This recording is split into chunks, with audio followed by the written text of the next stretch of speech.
మన ఇండియాలో ఉన్న సేఫర్ కార్స్ ఏంటి అని చెప్పేసి నేను మీకు చెప్పే ప్రయత్నం అని చెప్పేసి మన ఛానల్ త్రూ చేస్తూ ఉన్నాను. ఈ ఛానల్ని మీరు ఎంతమంది సపోర్ట్ చేస్తున్నారు ఏంటి అని చెప్పేసి మీరు చేసే లైక్స్ ద్వారా, మీరు చేసే కామెంట్స్ ద్వారా మాత్రమే నాకు అర్థమవుతుంది. ఎందుకు అంటే మనాళ్లకు మంచి కంటే కూడా చెడు అనేది ఎక్కువగా ప్రజల్లోకి వెళ్తుంది. అదే ఎక్కువగా కాంట్రవర్సీ అనేది ఎక్కువగా మీరు ఇష్టపడతారు కాబట్టి, మీరు in the sense almost 80% people అలాగే ఉన్నారు కాబట్టి దానికి నేనైతే ఏం చేయలేను. ఒక్కటే ఏంటి అంటే ఇక్కడ లో built quality, worst built quality ఉన్న కార్స్ నేను ఇదేనైనా కూడా వదిలిపెట్టకుండా వాటికి సంబంధించిన వీడియోస్ అయితే నేను చేస్తూనే ఉంటాను. దీనికి సంబంధించి మీరు నన్ను తిడతారో లేకపోతే మీరు ఇంకా నన్ను ఏదైనా చేస్తారో, I don't care about them. ఒకటే చెప్తాను, నేను మిమ్మల్ని సేఫ్గా ఉంచే ప్రయత్నం మాత్రమే నేను చేస్తానంటే మీరు ప్రయాణిస్తున్న కార్ ఎంతవరకు సేఫ్ ఏంటి అని చెప్పేసి చెప్పే ప్రయత్నం మాత్రమే నేను చేస్తాను. తప్పనించి నేను మిమ్మల్ని తిడుతున్నానని చెప్పేసి మీరు అనుకున్నా, లేకపోతే నేను ఏదో మిమ్మల్ని ఇంకో విధంగా క్రిటిసైజ్ చేస్తున్నానని చెప్పేసి అనుకున్నా కూడా మిమ్మల్ని మీరు మోసం చేసుకున్నట్టు తప్పనించి ఇక్కడ ఇంకా ఏమీ లేదు. ఎందుకంటే ఇక్కడ మీకు క్లియర్గా నేను ఇక్కడ సాక్ష్యాధారాలతో సహా కూడా, పేపర్ క్లిప్పింగ్స్తో సహా కూడా ఓనర్స్ యొక్క డైరెక్ట్గా ఆ యాక్సిడెంట్ జరిగిన తర్వాత ఓనర్సే డైరెక్ట్గా కాల్ చేసి వాళ్ళు చెప్తున్న ఇన్ఫర్మేషన్ని కూడా నేను ఫేక్ అని చెప్పేసి మీరు అనుకుంటున్నట్లయితే కనుక మిమ్మల్ని మీరు దాక్షణ్యంగా మోసం చేసుకుంటున్నట్టు తప్పనించి ఇంకేమీ లేదు.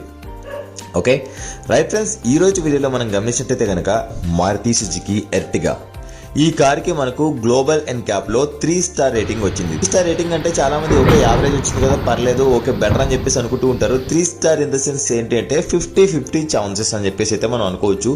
ఎందుకు అంటే దానికి సంబంధించిన రియల్ టైమ్ యాక్సిడెంటల్ రివ్యూస్ లో ఆల్మోస్ట్ 50% ఇక్కడ మనకు డెత్ రేట్ అవ్వచ్చు, లేకపోతే దానికి సంబంధించిన ఇంజురీస్ అవ్వచ్చు, సివియర్ ఇంజురీస్ అవ్వచ్చు, ఇక్కడ 50% కంటే కూడా అబోవ్ ఉన్నదని చెప్పేసి మాత్రం ఇక్కడ గమనించండి, క్లియర్గా గుర్తు పెట్టుకోండి. ఎందుకంటే ప్రీవియస్గా నేను చేసిన ఎర్టిగాకి సంబంధించిన రివ్యూస్లో కూడా మనకు ఆ కార్ ఎక్కడ కూడా అంత బెస్ట్ పర్ఫార్మెన్స్ అని చెప్పేసి చూపించాడు. 3 స్టార్ రేటింగ్ అనేది అంత బెస్ట్ రేటింగ్ కాదన్నది మాత్రం మీరు ఇక్కడ గుర్తుంచుకోండి. ఈ కార్లో ఆల్మోస్ట్ 10 మెంబర్స్ అయితే ప్రయాణిస్తూ ఉన్నారు. ఇది మనకి యాక్చువల్లీ 10 మెంబర్స్ అని చెప్పేసి ఆ కార్లో ప్రయాణించకూడదు. ఆ కార్ యొక్క సిట్టింగ్ కెపాసిటీ ఓన్లీ 7 సీటర్. ఆ కార్ని మనం 7 సీటర్ అనడం కంటే కూడా 5+2 సీటర్ అని చెప్పేసి అనుకోవచ్చు. ఎందుకంటే బ్యాక్ లో 2 కిడ్స్ కూర్చోడానికి మాత్రమే సఫిషియెంట్ గా ఉంటుంది, తప్పనించి అడల్ట్స్ కూర్చోడానికి కంజెస్టెడ్ గా ఉంటుంది కాబట్టి 5+2 అని చెప్పేసి అయితే అనుకోవచ్చు. అయినా కూడా ఇంకొక 3 మెంబర్స్ అయితే ఎక్స్ట్రా ప్రయాణిస్తున్నారు ఈ కార్లో. అది చిన్న పిల్లలు ఉన్నారా ఎవరేంటని చెప్పేసి అయితే నాకు ఒక క్లారిటీ లేదు. అదుపు తప్పి పక్కనున్న ఒక డివైడర్ ని హిట్ చేశారని చెప్పేసి అయితే మనకు చెప్తున్నారు. మనకు అక్కడ అందుతున్న సమాచారం ప్రకారం పక్కన ఒక డివైడర్ కనిపిస్తుంది కదా మీకు, ఇక్కడ ఈ డివైడర్ ని హిట్ చేసినప్పుడు ఈ డివైడర్ కూడా 2-3 డేస్ మాత్రమే అది కన్స్ట్రక్ట్ చేసుకుని దానికి ఆ డివైడర్ ని ఇంకా ప్లాస్టరింగ్ కూడా చేసి కవర్ అయితే చేయలేరు. ఆ విషయాన్ని కూడా మీరు ఇక్కడైతే గుర్తుంచుకోవచ్చు.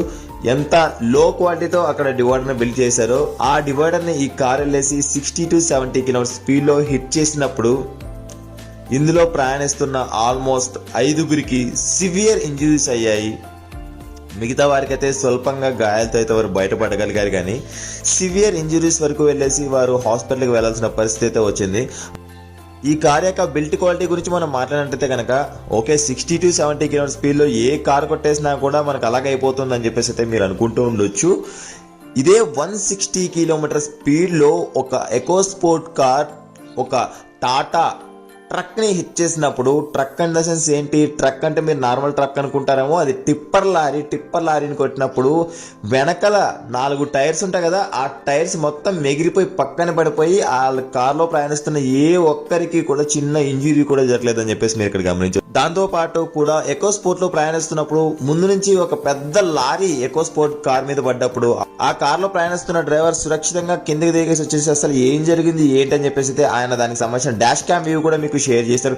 సరే, నేను ఖచ్చితంగా కంపేర్ చేస్తాను. ఇది ఇవాటి వీడియోలో మారుతి సుజుకి ఎర్టిగా యొక్క వరస్ట్ బిల్ట్ క్వాలిటీ అని చెప్పేసి మాత్రం నేను ఖచ్చితంగా ఇలాంటి వర్డ్స్ యూజ్ చేస్తాను. ఎవరైతే ఆ కార్స్ ని యూజ్ చేస్తున్నారో వాళ్ళకి నా వర్డ్స్ అనేది మిమ్మల్ని హర్ట్ చేసినట్టయితే కనుక నన్ను క్షమించండి. నేను మీ కార్లకు వ్యతిరేకం కాదు. ఇండియన్ రోడ్స్ పైన వరస్ట్ బిల్ట్ క్వాలిటీతో తిరుగుతూ ఉన్న ఆ కార్స్ ని మాత్రమే నేను ఇక్కడ టార్గెట్ చేస్తున్నాను తప్పనించి ఇక్కడ నేను మిమ్మల్ని టార్గెట్ చేయట్లేదు, ఎవరిని ఇక్కడ క్రిటిసైజ్ చేయట్లేదు. దయచేసి ఈ విషయాన్ని అయితే గమనించండి. Thanks for watching. By by. Seat belt ధరించండి, హెల్మెట్ ధరించండి, సురక్షితంగా ప్రయాణించండి, ఆంబులెన్స్ దారి ఇవ్వడం మాత్రం మర్చిపోద్దు. మీ నోటీస్ కు కూడా ఇలాంటి ఇన్సిడెంట్స్ ఏమైనా వచ్చినట్లయితే కనుక ఇక్కడ స్క్రీన్ పైన కనిపిస్తున్న ఈ వాట్సాప్ నెంబర్ కి మీరు నాతో పాటు షేర్ చేసుకుని మనం కొన్ని వేల మందికి అయితే అవేర్నెస్ క్రియేట్ చేద్దాం. Thanks for watching. బోలో భారత్ మాతా కీ జై.